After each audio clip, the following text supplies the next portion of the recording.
और कुंवारे मर जाते हैं, इनके ना तो इनके लिए स्वर्ग होता है ना इनके लिए नरक होता है। ये बीच में लटकते रहते। हम कई लड़का लड़कियों से कहते हैं, हम कई बेटा बेटियों से कहते हैं कि तुम ये प्रेम और स्नेह के जाल में आकर कि मैं मर जाऊंगी और मालूम पड़े उसके चक्कर में तुम कुंवारे मर गए। कभी शिव पुराण को अच्छे से पढ़ना कि ना तुम्हारे लिए स्वर्ग है ना तुम्हारे लिए नरक है, प्रेत की योनि में पड़े रहते हो। जो जीव कुंवारी अवस्था, स्वयं शिव पुराण में लिखा है, अर्जुन का बेटा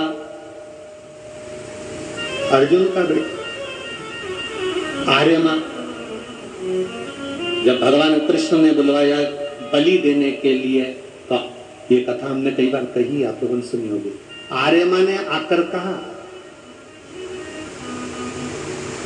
अर्जुन का बेटा अरावण, आर्यमा नहीं अरावण ने आकर कहा,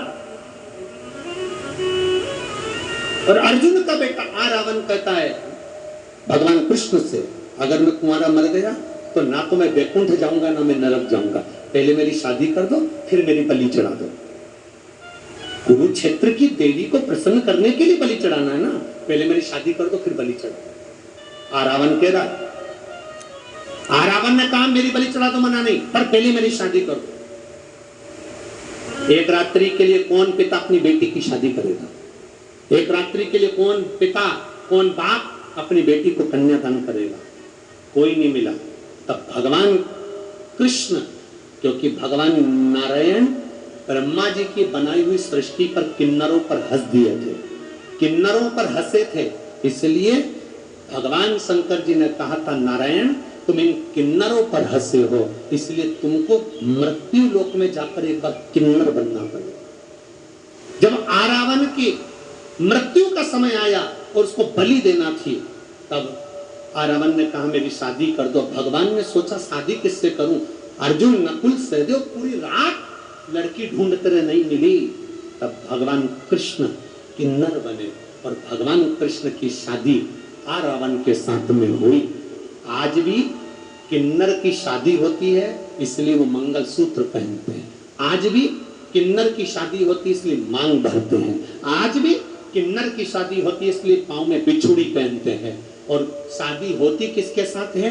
जिसके साथ भगवान कृष्ण की शादी हुई, आरावण के साथ। किन्नर की शादी भी आज भी आरावण के साथ, एक घड़े के साथ होती है। आरावण के साथ भगवान कृष्ण की शादी करना पड़ेगा। कुंवारा मरने वाले को ना तो स्वर्ग मिलता है ना नरक मिलता है। गर्भ में कोई बच्चा मर गया, गर्भस्थ कोई बच्चा मर गया, जन्म लेने के बाद कोई बेटा बेटी मर गए, कुंवारी अवस्था में कोई चले गए, उनकी मुक्ति कैसे होए? तो स्वयं तुम रुका जी से चंचुला देवी ने प्रश्न करा था कि जो अधोगति में मर जाते हैं उनकी मुक्ति कैसे होगी? तुम रुका जी ने कहा उसकी मुक्ति का एक साधन है, कभी कोई भूलवश शिव महापुराण की कथा सुनकर कोई निकल कर जा रहा हो और जिस मार्ग से निकल कर जाता है उस मार्ग में जितने घर पड़ते हो, उस घर में जितनी नारियां रहती हो, पुरुष रहते हो, उनके गर्भ से कोई बच्चा मर गया, उनके घर में कोई कुंवारा मर गया, उस गांव में अगर कोई कुंवारा मर गया तो उसके निकल कर जाने से उसके शरीर की जो तरंग निकलती है उससे उन जीवों की गति हो जाती है, उनकी मुक्ति हो जाती है। अब आप लोग इतनी संख्या में कथा सुनने के लिए आए हो,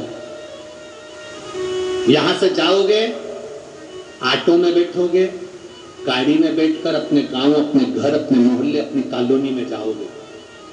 आसपास में तुमको नहीं मालूम कि किसके गर्भ में बच्चा शांत हो गया, कौन कुंवारा मर गया, कौन एक्सीडेंट से मर गया, कौन कैसा मर गया, पर तुम्हारे जाने से, तुम्हारे शरीर की तरंग से, शिव महापुराण की कथा सुनकर जब जाते हो, तुम्हारे शरीर की तरंग से जीवों का कल्याण हो जाता है। अब लाखों की संख्या में आप आए हो तो ना जाने कितना का कल्याण तुम करते हुए चले जाओगे। ये पुण्य तुम्हारे खाते में आया, ये पुण्य तुम्हारे खाते में पहुंच गया। मंदोदरी ने कहा मैंने अपनी माँ से पूछा, सुना था कि शंकर की आराधना के लिए कुछ भी नहीं हो तो बस उसको याद कर लो, उसका स्मरण कर लो, बोल बम का नारा है, एक सहारा है, उसका स्मरण, उसका